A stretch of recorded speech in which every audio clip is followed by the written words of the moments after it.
کہ جس کے پاس زمین بہت زیادہ ہے وہ طاقتور ہے، اسی لیے ملک جو ہے وہ زمینوں پر قبضہ کیا کرتے تھے. اس کے بعد جب مشینیں آئیں تو یہ پتہ لگا نہیں، جس کے پاس انڈسٹری زیادہ ہے وہ طاقتور ہے. اب یہ ہو گیا ہے کہ جس کے پاس ڈیٹا زیادہ ہے وہ زیادہ طاقتور ہے. اور آپ حیران ہوں گے کہ ایک شخص جس کا نام ایلون مسک ہے، اس نے $42 بلین کی ایک چیز خریدی ہے جو کہ اتنی بھی بڑی نہیں ہے کہ اس کو جیب میں رکھا جائے، جو کہ کہیں ہے ہی نہیں، اور جو کہ ایک ٹیڈی پیسہ پروڈیوس نہیں کرتی.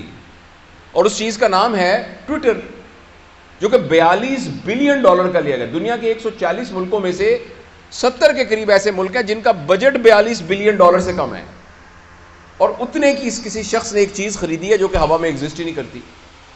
تو آپ حیران، اس بات سے حیران نہیں اس نے کس لیے خریدی ہے ایک چیز. اور دوسرا، آپ سب اس بات پہ حیران ہوں گے کہ آپ PTCL کا فون کرتے ہیں تو آپ کو پیسے دینے پڑتے ہیں، آپ کسی کو خط لکھیں تو آپ کو پیسے دینے پڑتے ہیں. یہ فیس بک مفت کیوں ہے؟ یہ واٹس ایپ کے اوپر ویڈیو کالز مفت کیوں ہیں؟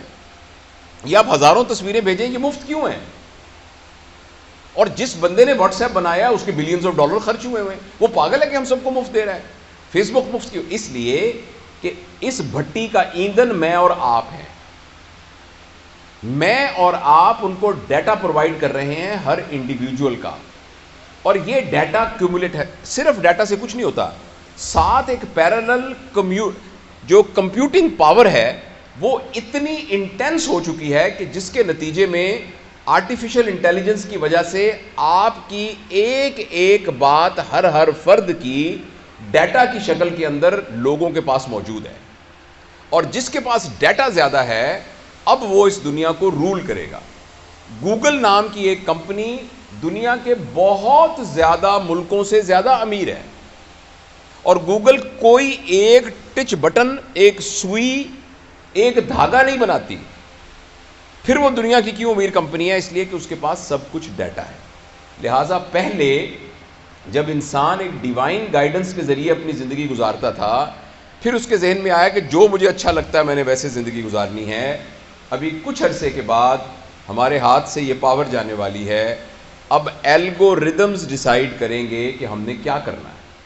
میں ملتان میں رہا ہوں بہت عرصہ، میں ابھی بھی ملتان میں جاتا ہوں تو مجھے گوگل میپ کھولنا پڑتا ہے، ورنہ میں وہاں پہنچ نہیں سکتا.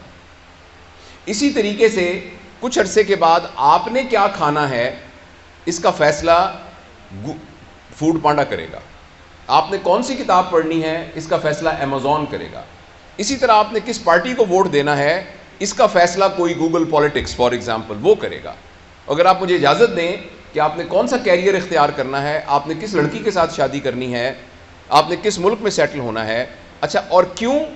اس لیے کہ اس سے پہلے آپ کو جاننے کی ذمہ داری آپ کی اپنی تھی، اور ہر شخص کی اپنی ذمہ داری تھی کہ وہ اپنے آپ کو جانے اور اپنے لیے جو بہتر ہے اس کا فیصلہ کر سکے.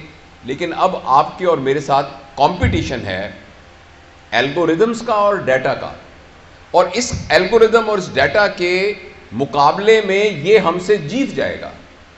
آپ نے جب فیس بک کھول کر آپ کی آنکھیں کی پیوپل ڈائلیٹ ہوئی تھی یا سکڑی تھی، آپ نے کون سی سائٹس پر زیادہ ہٹ کیا، کون سا رنگ آتا ہے تو جس کی وجہ سے آپ کے چہرے پر آپ کے جو فیشل ایکسپریشنز ہیں وہ بہتر ہوتے ہیں، کن لوگوں کے اشتہار دیکھ کر آپ کو خوشی ہوتی ہے، کون سی سائٹس کو دیکھ کر آپ کو کیا ہوتا ہے، یہ سارا کا سارا انڈیویجول کا، اور جس کے نتیجے میں پھر ایک کنٹینیوس الگوریدم کے طور پر یہ تمام چیزیں ڈیٹا سٹور ہو گیا ہے.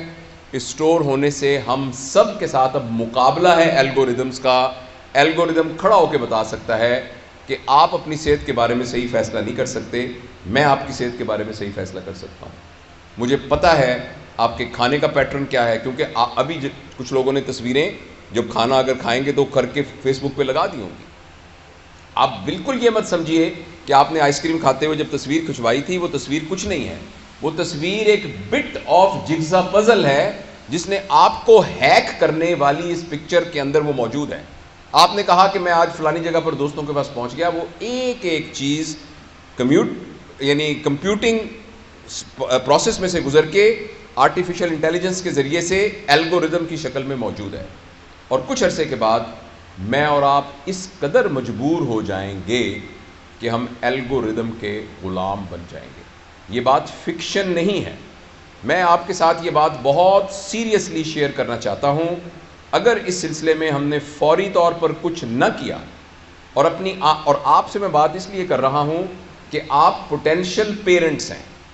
جو لوگ 30 سال کے، 40 سال کے، 50 سال کے یا میری عمر کے، سر کی عمر کے ہو گئے ہیں، ہم سب پتھروں کی سلیں بن چکی ہیں. ہمارے اندر سے نیا مجسمہ تلاش کرنا بہت مشکل ہے. ہاں ہو سکتا ہے بہت ہماری رگڑائی کی جائے تو اندر سے مجسمہ تو ہر پتھر میں موجود ہوتا ہے. لیکن آپ وہ ہیں، آپ کے بارے میں بھی ابھی پریشانی ہے، کیونکہ اس ایج میں آپ کے آئیڈیاز بھی فکس ہو چکے ہیں، آپ کی ہیبٹس بھی. لیکن ایٹ لیسٹ ہم آپ کے اوپر یہ انویسٹ کر سکتے ہیں کہ جب آپ پیرنٹس بنیں گے اور آپ کی گود میں اللہ تعالیٰ اپنا شاہکار دے گا تو آپ کم از کم ان بچوں کی پیرنٹنگ کے اندر اس بات کو ذہن میں رکھیں گے کہ اگر آپ نے ان کو آرٹیفیشل انٹیلیجنس، سکرین سے ریلیٹڈ چیزوں کے ساتھ منیمم ٹچ نہ کیا اور ان کو نیچر سے دور رکھا، ان کو پلے گراؤنڈ سے دور رکھا، ان کو اپنے ریئل ریلیشنز کے ساتھ سے دور رکھا، ان کو مشقت کا عادی نہ بنایا اور ان کو سکرین کے ساتھ گلو کر دیا، تو مجھے اس بات کا بہت اندیشہ ہے کہ دنیا میں اتنے لالچی لوگ موجود ہیں کہ وہ ایک ایسی سائبر ورلڈ کریٹ کر دیں گے. آپ نے میٹا ورس کا نام سنا ہوگا. فیس بک کا نام اب فیس بک نہیں ہے، اس کا نام میٹا ورس ہے. آپ کے فیس سے جو کتابیں تیار ہونی تھیں، یہ اس کا پرپس تھا فیس بک کا. ہم سب کے فیس سے وہ کتابیں تیار ہو چکی ہیں. اب ایک نئی دنیا بن رہی ہے جس کا نام میٹا ورس ہے. میں نے اپنے چینل میں اس کے بارے میں تفصیل سے بات کی ہے. اور وہ میٹا ورس ایک سائبر ورلڈ ہے جس کے اندر آپ کمپیوٹر میں جائیں گے اور لائک اے ویڈیو گیم، فرض کریں آپ اس میں دبئی میں پہنچ جائیں گے.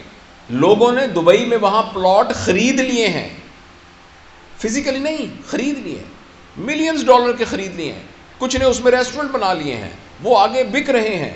کرپٹو کرنسی کے ذریعے ان کے ریٹس اوپر نیچے ہو رہے ہیں اور لوگ کھیل کے بلینز آف ڈالر جو سمارٹ ہیں اس میں سے کما رہے ہیں اپنے کمپیوٹر پر بیٹھ کر.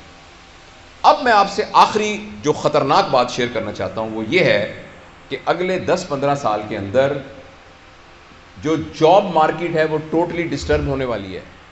مجھے آپ یہ بتائیں کہ ایک آدمی بیٹھا ہوا ہے فزیشین اور وہ آ کے علاج کر رہا ہے، جنرل پریکٹس کر رہا ہے، الگوریدم اس سے زیادہ بہتر طریقے سے ڈائگنوز کر سکتا ہے. کیونکہ ہیومن ایرر اس کے اندر نہیں ہوگی. اور آرٹیفیشل انٹیلیجنس اتنی ہو رہی ہے کہ ایکچولی شاید ہو سکتا ہے آپ ایک ایپ ڈاؤن لوڈ کر لیں اور اپنی 60-70% بیماریوں کا خود علاج کرنا شروع کر دیں لوگ، یا کہ کمپیوٹر ایکسپرٹ کے ذریعے سے علاج کرانا. آپ کو یہ بات انہونی لگ رہی ہوگی مگر یہ بات ہونے جا رہی ہے. اور بہت سے وہ پروفیشن جن کا تعلق ایکچولی ٹیکنیکل یعنی پروفیشنز کے ساتھ ہے، وہ ساری کی سارے چینج ہونے جا رہے ہیں. اور کچھ عرصے کے بعد وہ جاب مارکیٹ میں وہ کنونشنل پروفیشنز کی کوئی ضرورت ہی نہیں رہے گی. اور ایک آدمی ہے جس کا نام یووال نوآ ہرارے ہے، ہسٹورین ہے. اس نے اپنی مختلف 3-4 کتابیں اس کی بڑی مشہور. اس نے یہ کہا ہے کہ نہ صرف یہ کہ نئی جابز کریٹ ہوں گی، مگر نہ صرف یہ کہ پرانی جابز میں لوگ جاب لیس ہو جائیں گے، بلکہ وہ جاب ایبل بھی نہیں رہیں گے، ریڈنڈنٹ ہو جائیں گے. تو یہ بہت ایک سیریس چیلنج ہے. مجھے اور آپ کو اس سیریس چیلنج کے لیے تیار ہونا پڑے گا. اور یہ ہماری آنکھوں کے سامنے، آپ میں سے پتہ نہیں کتنے لوگ ہیں اگر اپنے دل میں جھانک کے دیکھیں تو ہم میں سے 80-90% اسکرین ایڈکٹس ہیں. تھوڑی دیر کے بعد اگر یوں کر کے موبائل نہیں کریں گے تو ہمیں دل میں خودبود ہونی شروع ہو جائے گی، ہمیں ڈوپامین کی ڈیفیشنسی فیل ہونی شروع ہو جائے گی. اور یہ اسکرین ایڈکشن بڑھتی جا رہی ہے. پلیز میں آپ کو یاد کرانا چاہتا ہوں کہ یہ اسکرین ایڈکشن میں صرف یہ خطرہ نہیں ہے کہ آپ کو پلیجر مل رہا ہے اور یہ غلط بات ہے، یا آپ ایڈکٹ ہو گئے یہ غلط بات ہے، یا آپ کا ٹائم ویسٹ ہو رہا ہے یہ غلط بات ہے. اس کا سب سے بڑا خطرہ بات ہے کہ آپ ہیک ہو رہے ہیں، آپ غلام بن رہے ہیں اور کچھ عرصے کے بعد آپ کی زندگی آپ کے اختیار میں نہیں رہے گی. اس سے بچنے کے لیے ہمیں ابھی ڈراسٹک اقدام کرنے پڑیں گے. اسکرین کے یوز کو منیمائز کرنا پڑے گا، اپنے ڈیٹا کو مفت میں آگے نہیں دینا پڑے گا، اور اس سلسلے میں اپنے لیے کوئی ڈسپلن قائم کرنا پڑے گا. اس سیلفی کی کیا ضرورت ہے کھڑے ہو کے کہ جی میں اس وقت میں کڑھائی گوشت کھا رہا ہوں اس لیے میری سیلفی ہے. یہ میں اپنے چچا کے گھر گیا تھا، یہ سیلفی، یہ سارا کا سارا ڈیٹا میں مثال کے طور پہ کہہ رہا ہوں، یہ سارا کا سارا ڈیٹا اکٹھا ہو رہا ہے اور ہم ہیک ہو رہے ہیں، اور اس کے نتیجے بہت خطرناک ہونے والے ہیں۔